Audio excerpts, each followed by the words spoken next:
اعوذ بالله من الشیطان الرجیم بسم الله الرحمن الرحیم.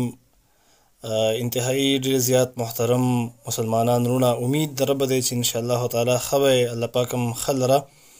زما دا وخت چې څومره مسلمانان رونو ته رسیږي په دې موقع باندې زه خپل ټول مسلمانان رونو ته درخواست کوم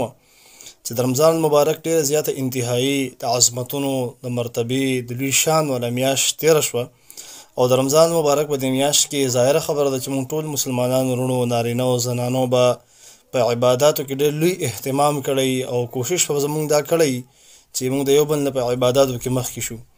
قرآن کریم کې الله رب کریم فرمایي وعبد ربک حتی یأتیک الیقین، د مرګ پورې تاسو د الله رب کریم عبادت کوئ. دې بنیاد باندې مې دا پیغام ضروري وګڼلو چې خپل هغه رونه چې کوم رونو د رمضان مبارک په میاشت کې د قرآن کریم سره خپل یو تعلق جوړ کړی دی، د الله سره یو تعلق جوړ کړی و، د جماعت سره یو تعلق جوړ کړی و، د خپل زړونه هغوی د تمامو چې څومره بیماری دي د روحاني بیمارونه ټول زړونه موږ صفا کړي وو.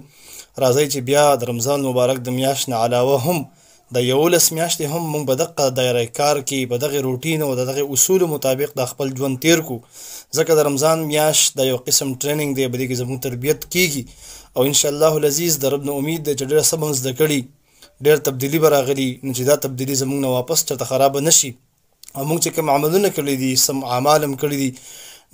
اعمالو کې موږ مداومت اختیار کو، په هغې کې همیشوالی راولو. داسې نه چې موږ د رمضان مبارک مسلمانان شو او موږ صرف د ځان نه رمضانیین جوړ کو، نه موږ به ربانیین یو.